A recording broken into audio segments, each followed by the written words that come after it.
My mom was from, her birth certificate says she was born in Puyallup, but I saw another one that said she was born on the Kuskokwim. And she's Aleut, full Aleut, and my dad is Hawaiian. He was, well, Japanese American, but he was born in Hawaii, in Maui.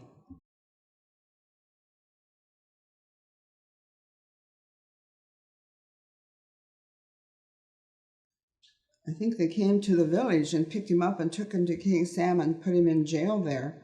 I know another guy from Dillingham that said his dad was in the same jail, and another guy that I knew too. They've passed on, of course, too, like my dad, but one of them said that's where he first met my dad, was in the King Salmon jail. And then it's uncertain how they transported them from King Salmon to the lower 48. Someone was telling me that some of them were moved to Ketchikan and others might have been transported out by plane or ship. I just really don't know. It was information that our dad didn't talk about, and we didn't think to ask him.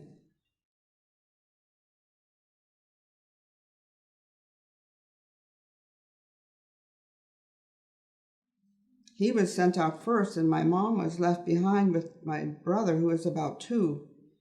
And she wasn't required to go, but then she was fearful for what people were talking to her about in the village, like her baby was part Japanese, and she felt like there were threats and like it was a scary thing that she didn't want to face alone as a single woman. So she asked if she could join our dad down there, wherever he was. I think he ended up in Puyallup first, and that's where she ended up, because she talked about being in Puyallup, where they put them in the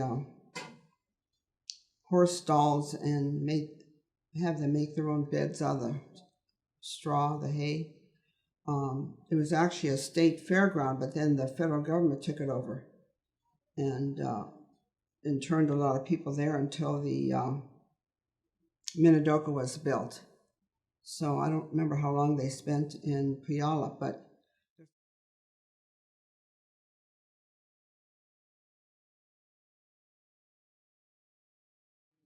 when the Minidoka site was finally built, I guess they put people on the train and shipped them across to Idaho. But at the time, there were a lot of women that weren't forced to go, I guess, because I remember talking to a guy from Cordova, and his wife's family weren't required to go, so they were allowed to stay in Cordova. But they may have had a better support system there. Someone like my mom, who was a single mother and maybe was fearful of trying to take care of herself without our dad. I think that was another reason she might have wanted to go, just to be with him.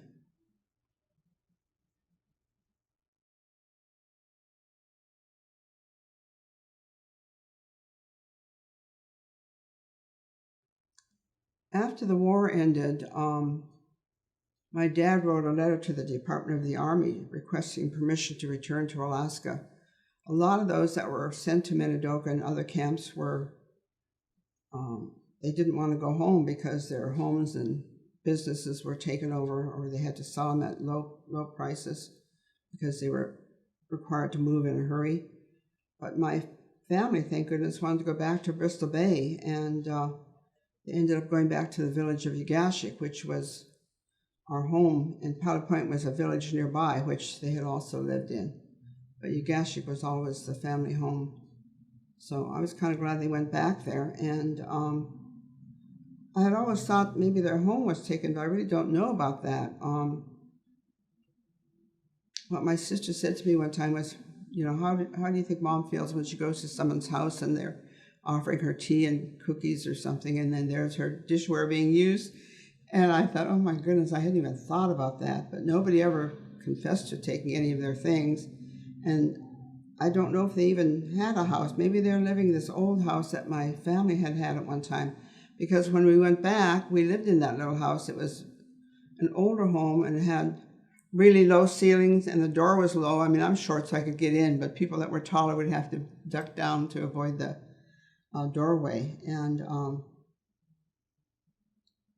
but then my dad decided to build a house in the village, and several people in the village helped him, which was really nice. And the house That house is still standing, but so is the old one. The old one is mostly used for storage, like equipment and outboard motors and things like that. And when we fish, we used to store our nets in there too.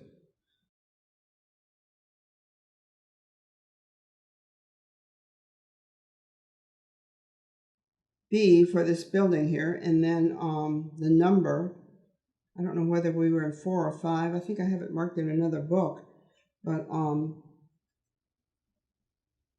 these weren't very big rooms, of course, and they only had like beds. They had no walls. I mean, sometimes there were 3 families in a building, and there were no walls, no barriers, and sometimes people put up curtains for a little bit of privacy, but you could hear everything, and it was kind of like communal living. I think they had people that would offer to help cook.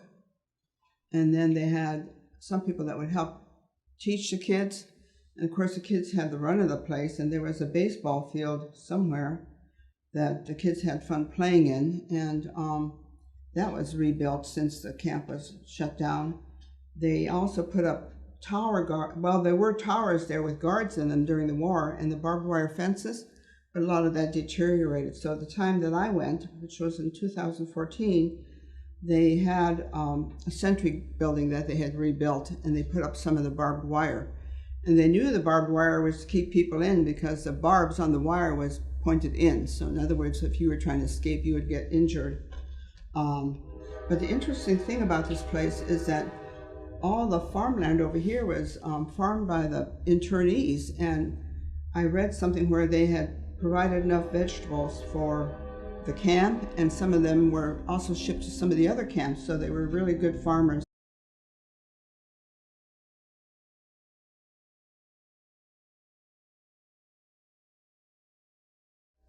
After the war ended, the locals were allowed to buy the buildings, and the locals were also allowed to buy the farmland, or the land that the camp had been on.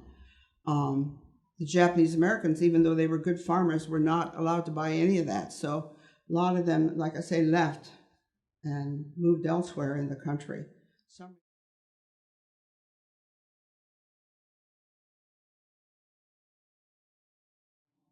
When I was born during the war, I found this out when I went back to the Minidoka pilgrimage in 2014. There was another lady there that was older than I, by maybe a year, and she said she was delivered by a midwife.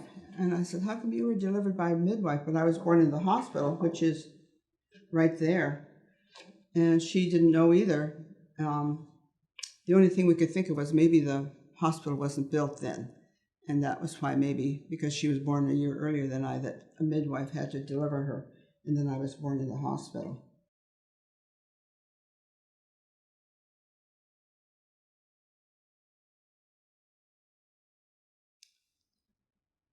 No, they never did. And I remembered my dad's letter to the Army asking for the possibility of returning back to the state. He only listed he had 2 trunks. Well, I don't think he had 2 trunks when he went down there, because you could only carry you could only take what you could carry. So he must have purchased those trunks to bring their belongings home. And I don't really remember anything specific that my mom would point to of any items that they had at camp that she brought home.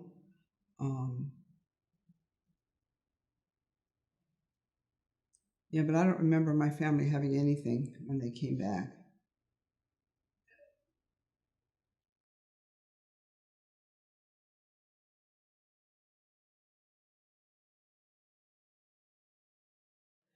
But we didn't really get to see the exhibit because I was going to look at it after the program, and then some kid had pulled off the alarm, which was really devastating because that meant potentially fire, so we didn't want to be caught in a fire.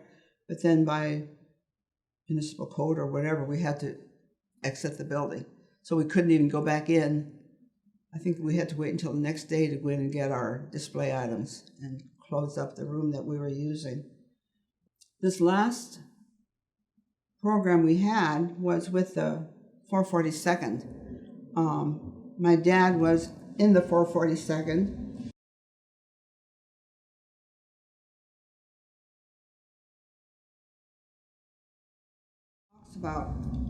It's a picture of my dad and my older brother Paul when he was little, and the citation is about the Bronze Star Medal, but he also had a Purple Heart, and so he was wounded in the war and received the Purple Heart. And I think this was one where he might have been, and that's why he got that.